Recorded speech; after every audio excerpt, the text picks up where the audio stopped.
సుప్రీంకోర్టులో వెళ్ళినా సరే జరగనిది సిక్కుల విషయంలో ఒక పెద్ద అంశం జరుగుతుంది.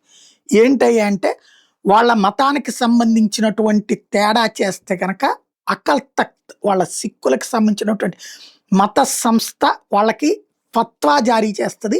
వాళ్ళు సచ్చినట్టు రావాలి, వాళ్ళ మీద నిషేధాలు శిక్షలు కూడా వాళ్ళే విధిస్తారు. వాళ్ళ కుల పంచాయతీని వాళ్ళ మత పంచాయతీని చేస్తుంది. కొన్ని నెలల క్రితం ఒక వీడియో సోషల్ మీడియాలో వైరల్ అయింది. ఆ వీడియోలో ఇప్పుడున్న పంజాబ్ ముఖ్యమంత్రి ఆమ్ ఆద్మీ పార్టీ ముఖ్యమంత్రి భగత్ సింగ్ మాన్ సిక్కు గురువుల చిత్రాల మీద మందు చల్లుతున్నట్టుగా అనిపించింది.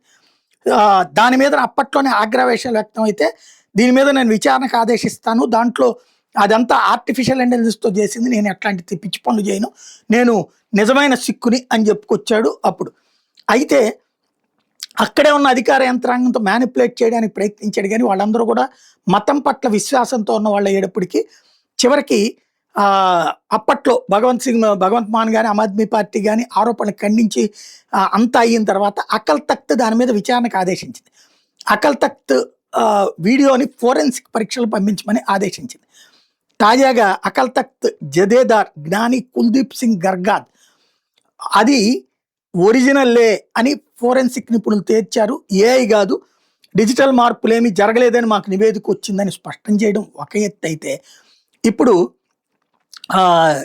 అతన్ని ఎవరైతే పంజాబ్ ముఖ్యమంత్రిని కాస్త గురుదోఖి అంటే గురువులకు ద్రోహం చేసినోడు, ఖాల్సా పంద్ విరోధి అంటే సిక్కు సమాజానికి వ్యతిరేకి అన్నటువంటి ఏదైతే ప్రకటించారో వాళ్ళు అది ప్రకటించిన తర్వాత సిక్కు మతంలో అత్యంత తీవ్రమైన నైతిక మతపరమైన అభిశంసనలు ఉంటాయి. దీని మీద రాజకీయ ప్రభావం ఎట్లుంటుందో చూడాలి. ఇప్పటికే కాంగ్రెస్ పార్టీ రాజీనామాకి డిమాండ్ చేసింది ఇది మాన్ని. అట్లాగే బీజేపీ భగవంత్ మాన్ని తీవ్రంగా విమర్శిస్తోంది. శిరోమణి అకాలీదళ్ కూడా ఆయన పదవిలో ఉండే నైతిక అర్హత కోల్పోయాడంటోంది. ఈ నెల 29న పంజాబ్ అసెంబ్లీలోని సిక్ ఎమ్మెల్యేలందరినీ జూన్ 29న అకల్ తఖ్త్ ఎదుట హాజరు కమ్మనమని చెప్పి ఆదేశించింది స్వర్ణ దేవాలయానికి సంబంధించినటువంటి అకల్ తఖ్త్. ఇప్పుడు వాస్తవంగా భగవంత్ మాన్ రాజీనామా చెయ్యాలి. వాస్తవంగా ఇందులో ఇతర కుట్ర కూడా ఉందా, కేజ్రీవాల్ కుట్ర కూడా ఉందా అన్నటువంటి అనుమానం కూడా ఉంది. ఎందుకంటే తనకి ఢిల్లీ ముఖ్యమంత్రి అయ్యే అవకాశం లేదు కాబట్టి పంజాబ్ ముఖ్యమంత్రి అవడానికి ప్రయత్నిస్తున్నాడు అన్నది ప్రచారం కూడా ఉంది. లేకపోతే ఈ వీడియో ఎట్లా వైరల్ అయింది, వాళ్ళ ఇంట్లోంచి బయటకు ఎట్లా వచ్చింది అన్నది కూడా ఇప్పుడు ప్రశ్న.